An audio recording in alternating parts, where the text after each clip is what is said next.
Yeah. Shobhit. Hi, I'm Indira Krishna.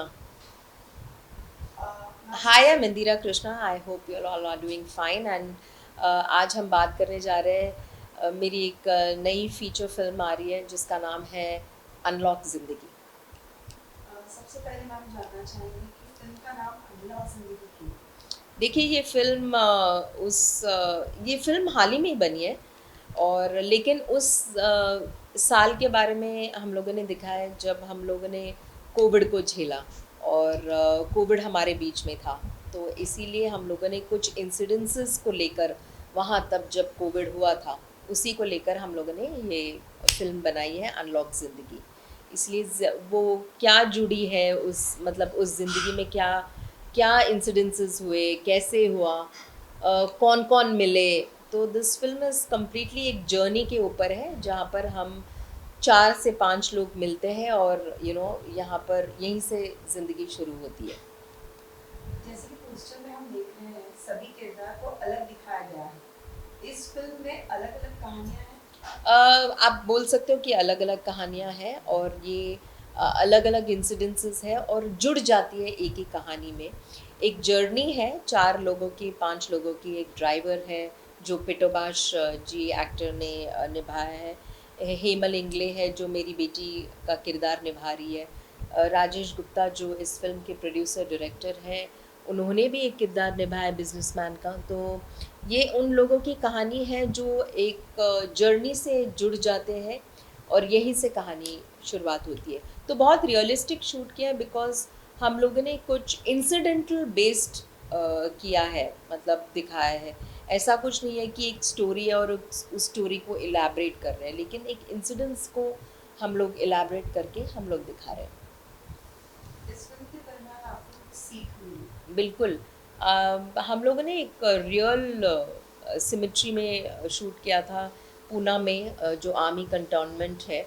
और मुझे वहाँ पर जो लोग जुड़े थे, जो आप बोल सकते हैं जो मतलब ये ऑर्गेनाइज करते हैं, जब एक बॉडी आती है तो सिमेट्री के लिए ऑर्गेनाइज करती है। इलेक्ट्रिकल जगह ऊपर है, वहाँ पर हम लोग गए थे जो ऑर्गेनाइज करते हैं सब कुछ। उनके लिए तो एक आम बात है, एक रूटीन काम है कि आपको बॉडी बर्न करना है, क्या-क्या चीज़ें चाहिए, जिसको इन्फॉर्म करना है आ जाइए, उसके बाद एशेज़ को डाल देते और आपको दे देते। तो उनके लिए एक नॉर्मल दिन है, एक नॉर्मल दिन की शुरुआत है। लेकिन कोविड के टाइम पे क्या हुआ था, जब मैंने इन लोगों से बात किया था तो मुझे बहुत शॉकिंग लगा क्योंकि वो मुझे बता रही थी औरत जो करीबन 75 साल के ऊपर ही थी और वहीं पर वो काम करती है सिमेट्री में।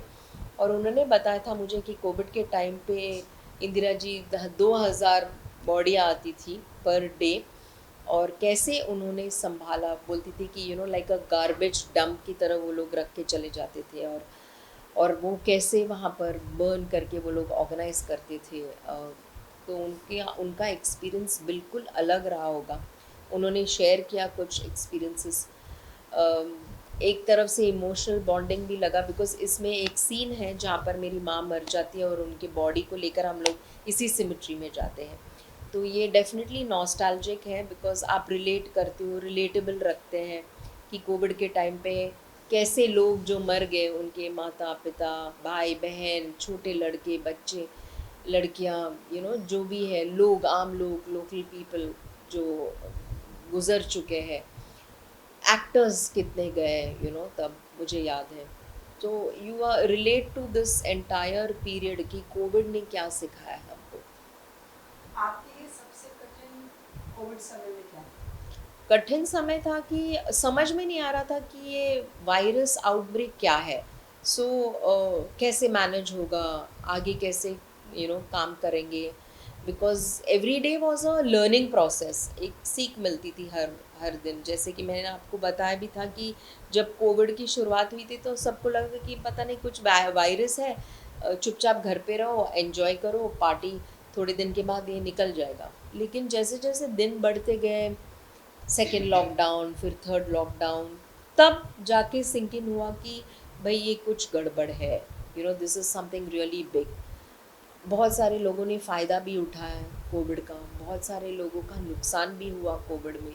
So it is a mixed feelings, लेकिन येस फ़ायदा उठाया ज़्यादा नहीं, मैं ये कह सकती हूँ।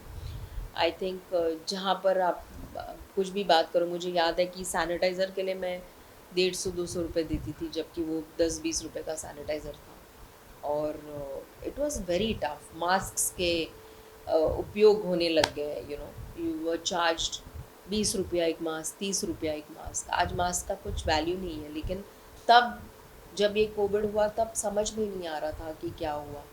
फिर वैक्सीन लॉन्च हुआ, समझ में नहीं आ रहा था कि ये वैक्सीन लेना चाहिए या नहीं लेना चाहिए, इसके आफ्टर इफ़ेक्ट्स है नहीं है। अभी हम देखते हैं कि आफ्टर इफ़ेक्ट्स भी है, तो it is plus minus pros cons दोनों है।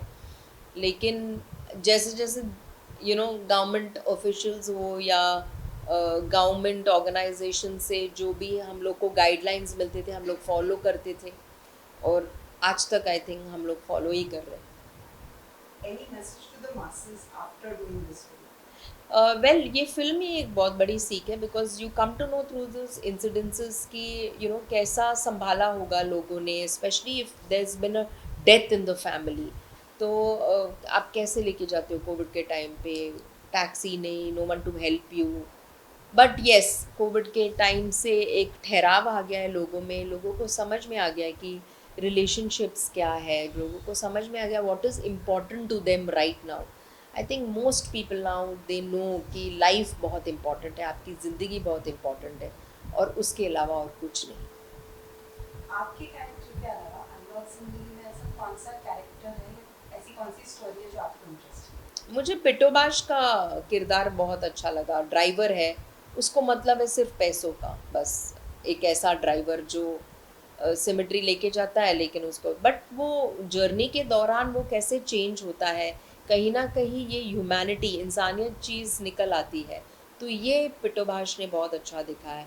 राजेश गुप्ता एक ऐसा आदमी, बिजनेसमैन, सेल्फिश, उसको बस काम से काम मतलब है, बीवी फ़ोन करती बोलता है हाँ मैं आ जाऊँगा, पहुँच जा, चिड़चिड़ा हुआ आदमी। तो एक बहुत अच्छा है। अब उस वो भी वैसा है कि यार ये गले में फंस गए, इनका बॉडी लेके जाना है, माँ का बॉडी। तो how these people get entangled in this entire thing, और लास्ट में सब कुछ ठीक से हो भी जाता है, लेकिन वही है कि इंसानियत नहीं निकलती। तो it is all about humanity also. Anurag Singh Giri के बाद आपकी नेक्स्ट कोई किरदार जो देखेंगे? फ़िलहाल तो मैं सावी की सवारी कर रही हूँ, एक बहुत ही प्यारा शो कलर्स पे आती है, डेली 6 बजे कलर्स पर, और वुमेन एम्पावरमेंट के ऊपर है। मैं वेदिका दालमिया का किरदार निभा रही हूँ। एक बहुत ही स्ट्रॉन्ग वुमेन है, and it's a very beautiful character. I think show में सबसे ज़्यादा रिलेटेबल अगर आप किसी कैरेक्टर को रख सकते हो तो वो है वेदिका और सावी का कैरेक्टर। आखिरी सवाल, ये फिल्म कब रिलीज होगी और हम ये कहाँ देख सकते ये 19 मई को रिलीज़ हो रही है, इसी महीने पर। आपके नज़दीक जितने भी थिएटर्स हैं आप देख सकते हो कौन से थिएटर आपके पास है, and you can probably go and see the film. It's a definitely it's a one time watch, because आपको पता चलता है कि कोविड के टाइम पे क्या हुआ, इंसिडेंसेस क्या थे, और लोगों ने क्या किया होगा इस समय। तो बहुत सारे लोगों ने मुझसे पूछा कि ये फिल्म कोविड के टाइम, तो कोविड के टाइम पे क्यों नहीं रिलीज़ हुआ। बट मैं तो कहती हूँ कि आई थिंक कोविड अभी भी चल रहा है, तो कोविड हो नहीं हो ये तो हिस्ट्री बन गया है, ये कहीं नहीं जाने वाला। तो इसके ऊपर आप जितने भी फिल्म बनाओ तो वो कम ही लगेगा। लेकिन this film is more of a reality drama, it's not something dramatized या ये कुछ वैसा नहीं है। It's very original, it's very normal, एक रूटीननेस दिखाया, घर दिखाया, everything is realistic, locations are realistic.